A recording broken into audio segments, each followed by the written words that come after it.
नमस्कार मित्रांनो, आजच्या व्हिडिओमध्ये आपलं सर्वांचं मनपूर्वक स्वागत आहे. मित्रांनो, आज सर्वात प्रथमतः आपल्या सर्वांना गुढीपाडव्याच्या हार्दिक शुभेच्छा. मित्रांनो, तर गुढीपाडव्याच्या निमित्ताने आज मी काळभैरवनाथ मंदिराच्या दर्शनासाठी आलेलो आहे. आपण पाहू शकता या ठिकाणची जे काही वृक्षवल्ली आहेत म्हणजे झाडं आहेत, त्या झाडांना आमच्या आदिवासी समाजामध्ये पूजलं जाते. त्या झाडांची मी ओळख पण करून देणार आहे की आमचे कुलदैवत ते आणि काळभैरवनाथांचं मंदिर आहे. हे गुढी पण उभारले सकाळी सकाळी दिसते गुढी. गुढीपाडवा म्हणजेच मराठी वर्षाचा पहिला दिवस. सर्व मराठी बांधवांना गुढीपाडव्याच्या हार्दिक शुभेच्छा. तर मित्रांनो, कसे सर्व बरे आहात, बरे असाल आणि बरे राहाल हीच काळभैरवनाथ चरणी प्रार्थना असेल. मित्रांनो, आपल्या व्हिडिओला लाईक करायला विसरू नका मित्रांनो, कारण तुमच्या एका लाईकमुळे आम्हाला पण स्फूर्ती मिळते व्हिडिओ बनवण्याची आणि असंच काही नवीन दाखवण्यासाठी आम्ही तयार असतो. तर हे काळभैरवनाथाचं मंदिर आहे मित्रांनो, पाहू शकता.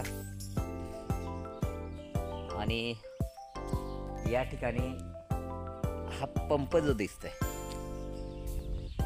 हा 12ही महिने चालणारा पंप आहे.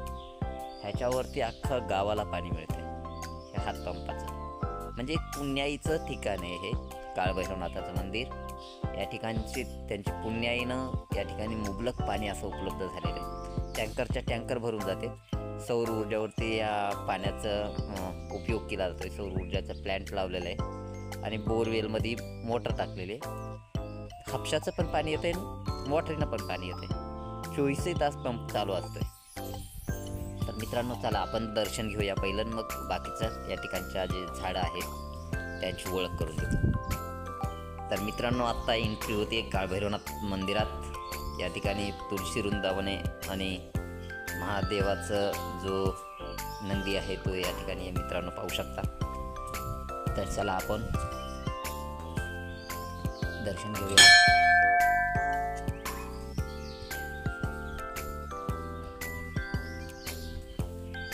या ठिकाणी खूप छान असं मंदिर बांधण्यात आलेले. मस्त असं या ठिकाणचं प्युअर ब्लॉक बसवलेले, पुढे फरशी आहे टाकलेली.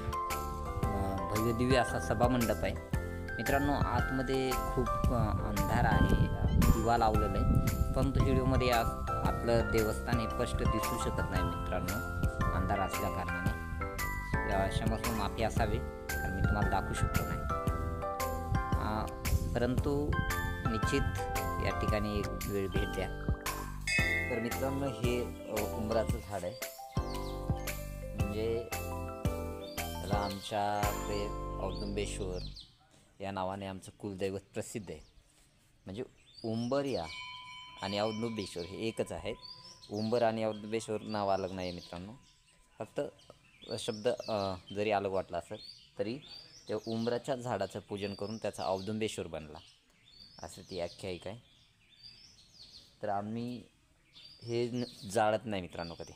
हे झाड आहे जे वाळलेलं जरी असेल तरी आमच्या जाळलं जात नाही, कारण त्याची आम्ही पूजा करतोय, रक्षण करतोय. पाहू शकता वरती.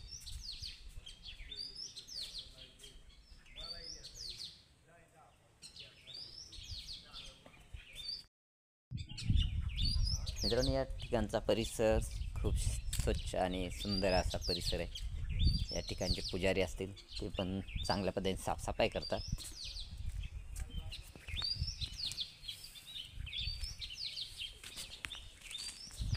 आणि आता जस्ट आपण पोचलो आहे मित्रांनो पिंपळाच्या झाडाखाली.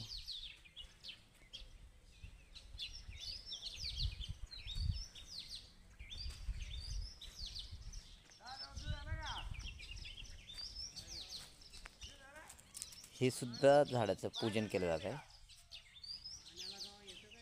आता जरी पानं दिसले नसते तरी हे झाड पिंपळाचं आहे मित्रांनो. तर ही जी झाडं आहेत या झाडांच्या जवळपास पाण्याचं स्रोत असतात असं पुराणांमध्ये पण लिहिलेलं आहे. हे खरं आहे मित्रांनो, कारण की त्याच आधारावरती आजसुद्धा लोक पाण्याचं टेस्टिंग करत असाल त्या ठिकाणी बोरवेल असेल, विहीर असेल, हे खोदण्याचं काम करतात. तर मित्रांनो, चला तर भेटूया पुढच्या व्हिडिओमध्ये. तर पुन्हा एकदा सर्वांना गुढीपाडव्याच्या खूप खूप शुभेच्छा.